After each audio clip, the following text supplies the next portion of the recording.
Hey y'all, I just wanted to come on real quick and show you how to wrap glass.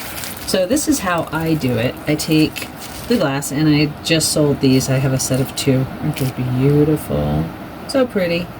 I'm not sure if they're anchor hocking or what they are, but it doesn't matter. They're beautiful and somebody bought them. So what I do is I take a piece of bubble wrap initially, and then just wrap it around the item.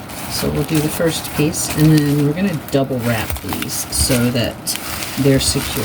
What I like to do on the first one is go behind, and sorry there's dog hair. I have dogs. Actually, my son's dog is visiting this for the next couple weeks because they are on vacation, and they took my baby grandson with them, but they left me the dog, so I guess that's okay. So he's here hanging out. And then Molly, of course, she's down there under the desk, which is what she does best. Alright, so the first one is done. Let's go ahead and do a second wrap just so that they're secure, and then once we do that, we'll put them in the box. So I'll do both of these the same way, but I'll try to do them the other way now so that there's more padding on this side.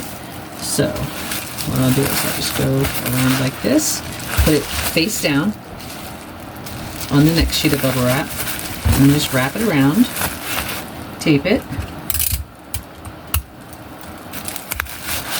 and then around to the other side. And voila! I like to make it as neat as possible because I'm just one of those anal people that has to have even lines and things, and if it's not, it makes me crazy. I know it doesn't really matter because I'm not the one who's receiving it, but I like to package things in a manner that, you know, like, I don't know, how can I put it? So I package things the way I'd like to receive them if I were ordering it. So if I ordered this, I would want this to be double wrapped. So there's one. I've got the other one now. And I hope I'm in camera because I've kind of got this off to the side and not really paying too much attention. So hopefully I'm on my mark. If not, then we just won't post this one.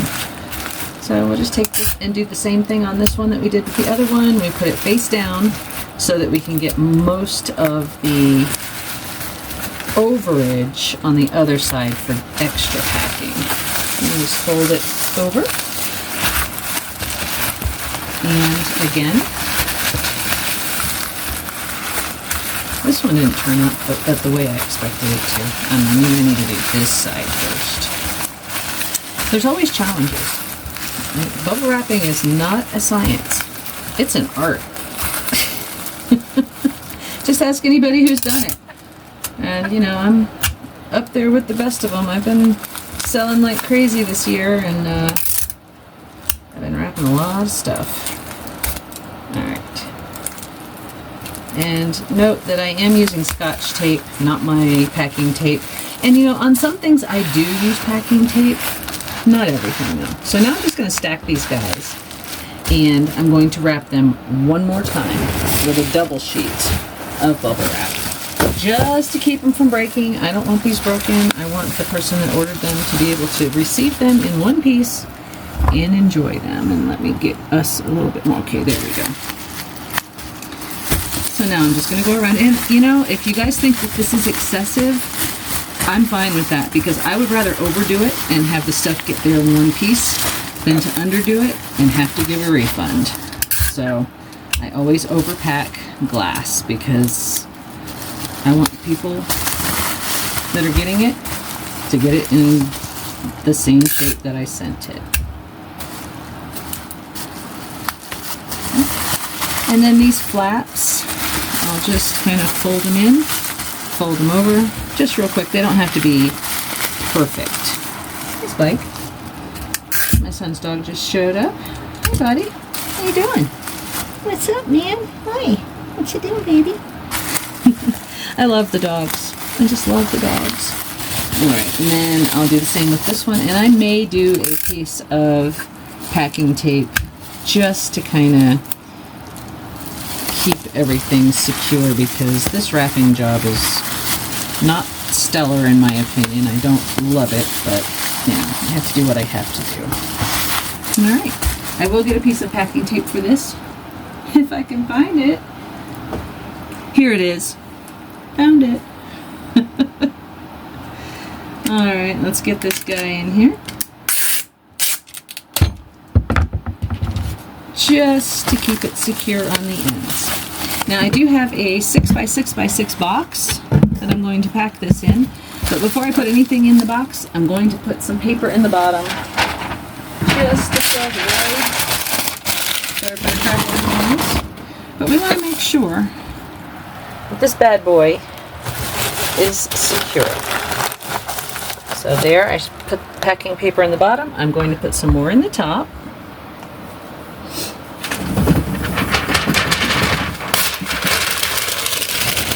For safety and good measure. And if you don't have enough when you push it down, put some more in. Make sure that that box is stuffed. So nothing moves and nothing breaks. And this is what it looks like before I close it. Yes, it's popping out of the box, but you know what? When I push it down in there, it'll be fine. And then we just tape it up and send it on its merry way. I do have to weigh it, and I do have to get my label, but, you know. And how I keep these together, rather than putting a whole piece of tape to squinch it together, I just take a piece of Scotch tape on each corner over here, just to hold it until I can get the packing tape on it.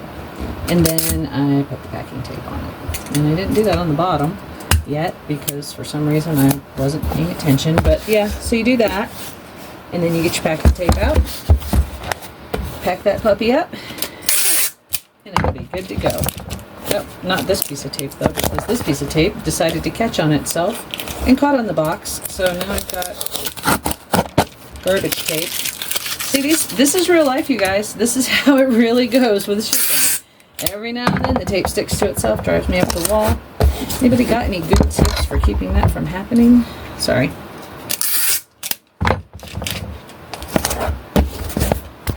And then just like that, you have a box.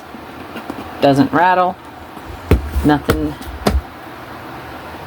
to it, you guys. Have a good day.